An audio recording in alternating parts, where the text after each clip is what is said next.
Welcome back to SnowRunner, guys, and thank you so much for joining us in this video. Now, what we're going to be talking about here is we're going to be talking about a lot of the mods that have dropped very recently, some of the most recent ones being the R&R 2nd Gen or the R&R 3500, as well as the Dubs Tracker, among others. Now, one of the biggest things that we also have to talk about here, besides the content of the video, is some of the workarounds that you can use to actually help get mods enabled due to the current memory restrictions. Now, I cannot speak to every single platform, but thanks to some of the different workarounds that Rexy has tried, we may be able to help you guys out in terms of getting your mods to work. So if that's something you're interested in, make sure you stick around for the rest of the video.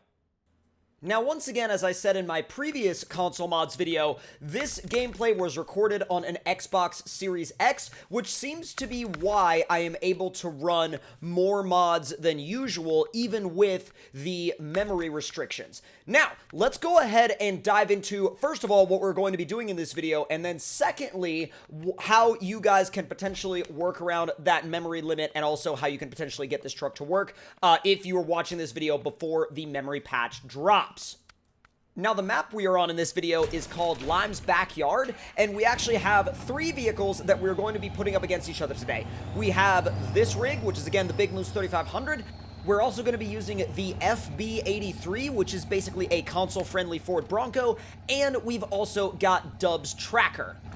Now, next up, let's talk about console-based workarounds. Now, this comes straight from Rexy, and he says, what I can recommend as a plausible workaround on consoles is to go to mod.io from a PC or mobile device, obviously when you're logged in, and unsub all mods on your mod.io account. Go on the Xbox or PlayStation, then use the cleanup feature and or delete reserved space, delete the game, and reinstall, and only enable the Dodge for now or whatever other mods you are trying to enable, and see if that works. Then he goes on to say there is no guarantee that this will work, but it's an idea that I suggest you can try. He also goes on to say this should potentially mean that only one mod will be active. This might stink, but it will allow you to use one of our mods and maybe others. If it does work, enable one mod at a time and test it until you find what works and what doesn't until the patch comes out. So basically, do your own trial and error, and basically when you find that limit, that's pretty much where your limit will be, again, until the patch releases.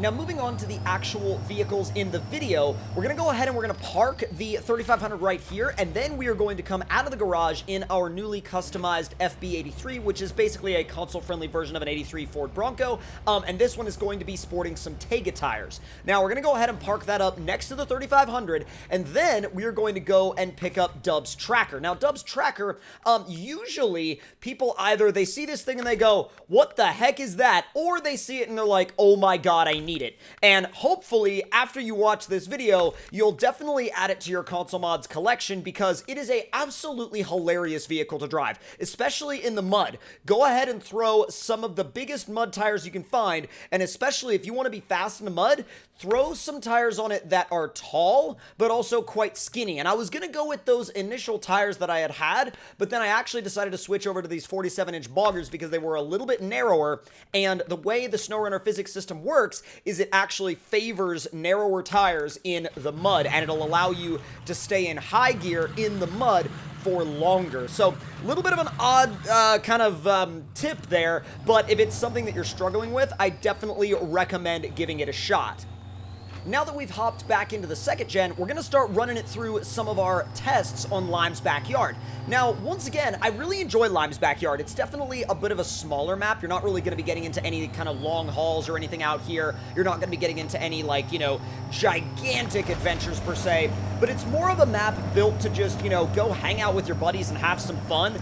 And, you know, it's modeled after the idea that, like, let's say maybe you or one of your friends has, like, a big piece of land and they decided to turn their farm into a, you know, like a mud truck playground, and you've got jumps, you've got a racetrack, which is actually really fun for like trophy truck style stuff, and I highly recommend giving that a go if you haven't already. But the track will obviously be shown later on in this video as we will be running all 3 of these vehicles around the track, and this thing is actually really hilarious to kind of do little drifts with, like that one right there. It really does a great job of it, surprisingly, especially with the Tega tires. I was impressed.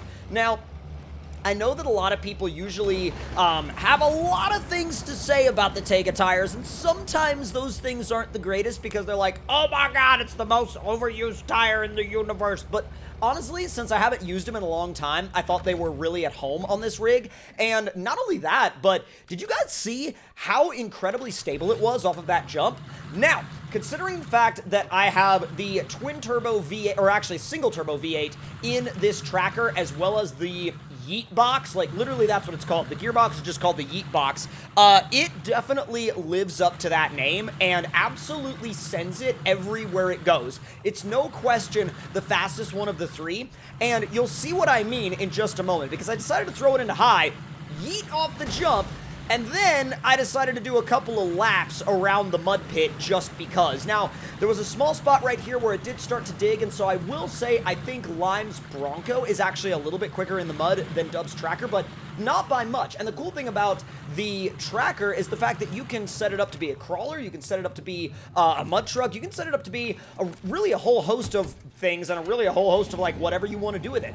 But again, the cool thing about this map too is that it gives the R&R 3500 an opportunity to sort of showcase its skill set outside of the realm of just pulling a trailer. Because I think that a lot of people are definitely going to use this truck for either objective-based gameplay with a trailer, or they're going to be using it for vehicle hauling. Now, both of those are absolutely, like, great things to use the truck for. However, I think if that's the only thing you use it for, you should definitely branch outside of that a little bit and give it a try in some genuine off-road situations, like, for example, mudding, like we're doing right here, or some rock crawling, like we'll be doing with it in the future, or like you can see with the PC version in some previous videos on my channel that are, of course, available for you to go back and watch.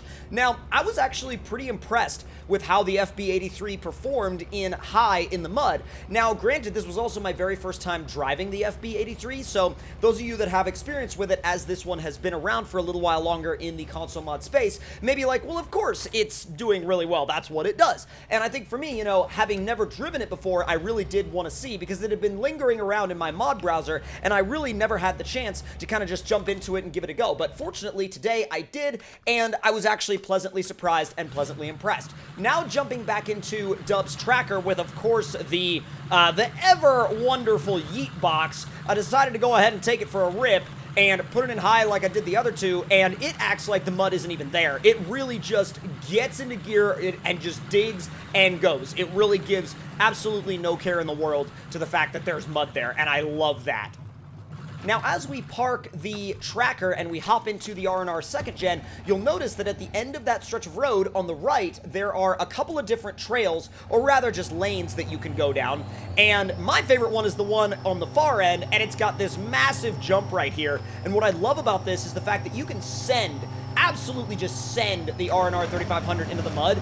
And yes, it buries the bumper, but at the same time, if you just stay on the throttle, eventually the traction of the front axle will pull the front forward enough to lower the rear axle down, and you'll get some traction back. However, you just gotta know that the mud in this particular mud pit is extremely thick, and you're gonna have to work really, really hard to get out of here. You may even have to go ahead and put it into low range, as I decided to do after basically just staying in it in first gear, and it really didn't do anything for my progress at all. It really did almost nothing for me, and eventually I was like, yep, I'm getting this thing out of automatic mode, putting it in low, and then I was much, much, much better off. So if you're going to be in mud this deep in the R&R 3500, definitely go for low range, because it will help you out so much. Next up was, of course, the FB83, which put on a much more impressive performance here than I thought it would. And again, this stays remarkably flat over jumps. And remember, we're only using the off-road gearbox. There is a highway gearbox that goes much faster, which, as you'll be able to see on the racetrack a little bit later on, this thing is definitely held back by its gearbox, and that's 100% on me. I am well aware of the fact that it could go a lot faster with the highway gearbox. I just didn't have it installed for this particular test, because I figured, based on the map that we were on, I figured the off-road box would be better for everything but the racetrack, and so that's kind of why I ended up going with the off-road box. And then finally, it was time for the good old Dub's Tracker to make another appearance, and this thing, you want to talk about sending it? You throw the Turbo V8 in this thing, the Yeet box, and I know I said this before in this video, but it makes it comically good. It makes it absolutely just comically fun, and you just point it at any jump and kick the clutch in automatic mode. It goes up into 6th gear, sometimes 7th, and just absolutely sends it. Now, the only weird thing about this particular one was when it landed, it lost enough momentum that when I put it in high, it could barely keep the wheels turning and then eventually started to grind to a halt. But again, you know, no big deal. It actually did really, really well still. So jumping back into the R&R 3500, the last test on this map, or at least the last test that I decided to do, was the racetrack test. And I definitely think that the R&R 3500 was an awesome rig for this map. I think if it was just a tiny bit faster, it would have had a little bit of an easier time clearing the jumps. But then again, you know, it wasn't necessarily tuned for this map. We just brought it here. So we do have the top engine as well as the stage 5 transmission in this thing, and as you can see over some of the jumps, it does come up just a little bit short of the landing, but again, you know, no big deal. We're adapting this truck to the map, and the truck was not developed to be here, so it's a little bit out of its element. It is not a race truck, but handling-wise around the corners, it actually does really, really well, and it rotates the truck very predictably, and I think you'd still have a lot of fun racing your friends with this particular truck in this particular setup. I mean, look at that. Like, really easy to drive, really easy to control. You can literally flick it the opposite direction before you enter a corner and then trail the back end the way you want it to go on the way into the corner, and it actually, again, it does a really good job. We almost landed in the exact right spot on that landing zone as well, so I was pretty impressed with that, pretty pleased with that. So I guess if you had a perfect run of momentum, you could probably almost make all the landing zones on this track. Next up, of course, is the FB83. Now, this thing, again, I will go ahead and let you guys know it is held back tremendously in the racetrack situation by its gearbox because it's only a off-road 4-speed, which, of course, was meant for slow crawling and mud pit situations. Now, even so, this thing out here on the racetrack is actually comically fun with these Tega tires because it literally turns it into a little drift truck. Now, I am not very consistent with it. It's not going to be any kind of, like, you know, clean Formula D type performance. But again, you got to take this thing here and try it. It's so incredibly fun. And if you do end up like linking two corners in a drift on this track in this thing, dude, like, you know, throw the video out there somewhere because I would love to see if, like, somebody would fully link a drift through that corner and then into the second corner. That would be absolutely wild. If somebody could do that cleanly, I would love to freaking see that. But these three vehicles have been an absolute blast on this map, and I definitely think if you would like to have a map where you can just unwind, play with trucks, and just have a good time, Lime's Backyard is definitely a great one for that. It's not a big map, it's not, you know, over the top or anything like that, but it's got just enough activities to really keep you entertained and keep you having fun with your trucks. And last but most certainly not least, we have Dub's Tracker. Now, Dub's Tracker with the Yeet box and the Turbo V8 is definitely the most sketchy thing I've taken around this racetrack in a very long time, and I will proceed to show you why. First corner, we loop it, and then we loop it again, and then we about stall it. I was not ready for what this thing was going to be like after driving the FB83. Trust me when I say I was not ready at all. I mean, again, we literally looped it out on the first freaking corner. Like, I feel like I should know better than that, but then again, I was really just trying to figure out where the actual limit of it was, and I could definitely tell you that in a racetrack situation, the super short wheelbase combined with the very slow steering return does not really lend itself well to smooth drifts. At least I don't think it does. It also, with these tall tires, really likes to go up on its side and try to flip over on you. So there's also that to consider.